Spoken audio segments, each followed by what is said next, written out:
여러분 반갑습니다. 반도체 오빠 차례장입니다. 이제 또 시간이 다가왔습니다. 점심 맛있게 드셨나요? 점심 맛있게 드시고 차례장과 함께 또 달려보도록 하겠습니다. 즐거운 휴일입니다. 날씨도 선선하고 좋네요.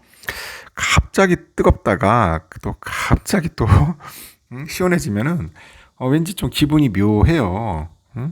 왠지 덥다가 치워지니까 뭔가 가을이 빨리 왔다는 그런 느낌이 듭니다. 뭐 입추는 지났지 않더라도 이 체감하는 그 느낌이 있어요. 가을이 벌써 왔나 하면서 굉장히 좀 느낌이 묘하더라고요. 좋습니다. 이게 선선하니까 사람 살만 나네요. 한동안 뜨거워가지고 뭐 죽을 맛이었는데 이 진짜 말 그대로 시원하니까 이제는 조금 살아날 것 같은 느낌이 듭니다. 이제는 이제 우리 삼성전자 주가만 날라가 주면은 딱인데 아주 딱인데 어떤지 모르겠어요.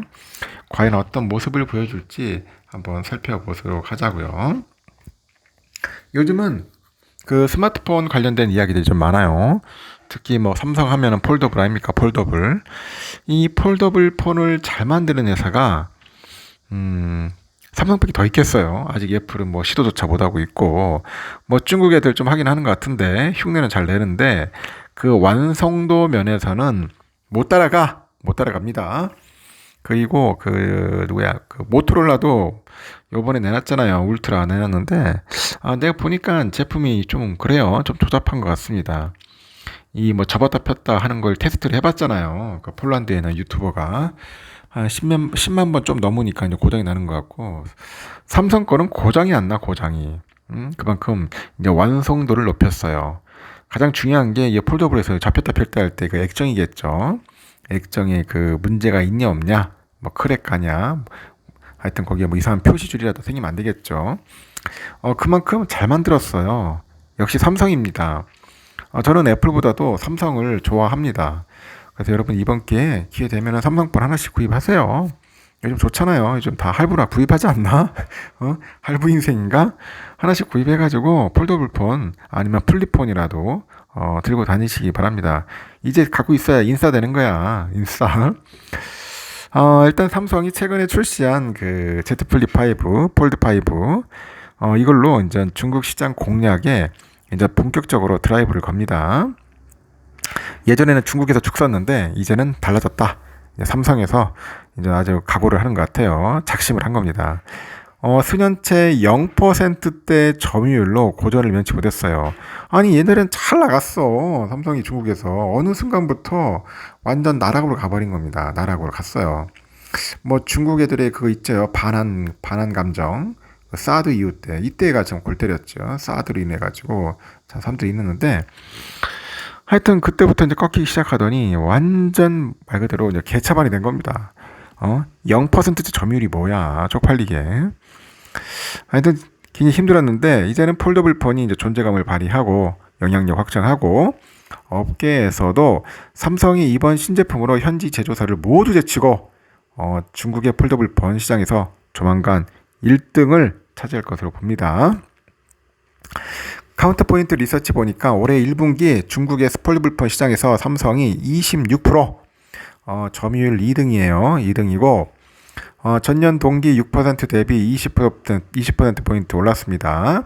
공동 1위 화웨이, 오포와의 격차가 1%포인트에 불과를 했어요. 지난해 1분기 화웨이가 56% 점유율로 압도적인 1위를 기록했는데 삼성하고 오포의 그 급성장에 선두자리가 위태롭습니다. 여러분들 화웨이 제품 보세요. 조잡해. 삼성의 이 같은 점유율 상승은 지난해 8월 출시한 플립4 폴드4의 흥행 덕이에요. 카운터포인트 리서치 보면은 삼성은 플립4랑 폴드4의 중국 버전이 있어요. W23 플립하고 W23을 출시를 했는데 중국 시장 공략에 힘써 왔습니다. 이를 통해서 올해 1분기 중국의 폴더블폰 시장에서 삼성이 급성장했다. 그러면 삼성이 급성장했다. 그간의 중국 스마트폰 시장에서 0%대 점유율을 기록했던 것을 고려하면 상당히 고무적입니다. 2014년까지만 해도 삼성은 중국 스마트폰 시장에서 20%대 점유율을 기록했어요. 이때는 잘 나갔단 말이야. 근데 2019년 이후 1% 미만으로 급락을 해서 현재는 0%대 머물러 있었는데 왜 그러냐?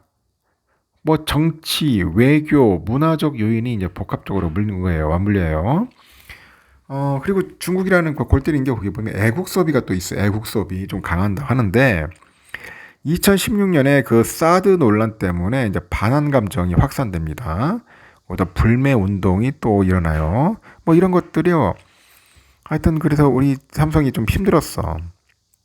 다른 그 국내 대기업들도 마찬가지고 이런 여파가 지금까지 이어지면서 공급망을 확산하는데 한계가 있었다. 그런 분석을 합니다. 하지만 삼성이 2019년 폴더블폰 시장을 열면서 분위기는 이제 반전이 되고 삼성이 2021년 출시한 플립3랑 폴드3가 한마디로 대박이 나니 전 세계 폴더블폰 시장은 폭발적으로 성장을 합니다. 이후에 출시된 시리즈까지 전 세계적으로 흥행을 해요. 삼성 폴더블폰은 글로벌 기준이 됐고 뭐 화웨이, 샤오미, 오포 등 중국 제조사들도 잇따라 폴더블폰을 선보였지만은 완성도 면에서는 밀린다. 삼성 제품에 미치지 못하는 거야. 완성도에. 외면 받는 거예요. 이 분위기가 중국까지 영향을 미쳐서 중국 내 점유율 상승을 이끌었습니다. 삼성이 중국 시장을 사수해야 하는 이유는 분명해요. 중국은 전 세계 규모의 스마트폰 시장입니다. 성장률도 높고 글로벌 제조사들이 주목하는 곳이고 그래서 올해 1분기 중국의 폴더블폰 시장은 전년 동기 대비 117% 그렇게 성장한 108만 대를 기록을 합니다. 108만 대. 같은 기간 글로벌 출하량의 절반 수준이고 반면에 북미는 출하량이 43%, 서유럽은 17%, 아시아 태평양 15% 정도 오르는 데 그쳤어요. 삼성은 전 세계 폴더블폰 시장에서 압도적인 점유율, 이 점유율을 기록하는 만큼 중국 시장도 사수해가지고 초격차를 이루겠다는 그런 각오입니다. 앞서서 삼성은 연간 폴더블폰 판매량 목표치죠. 1000만 대로 잡았고 업계에서도 최근에 플립5, 폴드5의 사전 판매량과 분위기를 고려하면은 해당 목표치 달성은 무난할 것 같다. 그렇게 보는 것 같습니다. 또 화웨이하고 오포를 제치고 중국의 폴더블폰 시장에서 1위에 오르는 것도 이제 시간 문제다. 그렇게 보는 거죠. 한편 폴더블폰 시장 역시 매년 폭발적으로 성장을 하는데 카운트포인트 리서치 보니까 폴더블폰 글로벌 출하량은 지난해 1310만 대에서 올해는 1860만 대 이렇게 성장할 것으로 보는 것 같아요. 내년에는 2배 가까운 3570만 대까지 이제 증가를 해서 27년에는 한 1억 대 정도 돌파할 거다. 1억 대. 그런 이야기가 있습니다. 앞으로 좋아질 겁니다. 여러분 자신감을 갖고 우리 꾸준하게 주식수 삼성전자 땅 랜드 한 평 한 평 늘리도록 했으면 좋겠습니다. 여기까지 하고 즐거운 오후 시간 보내시기 바랍니다.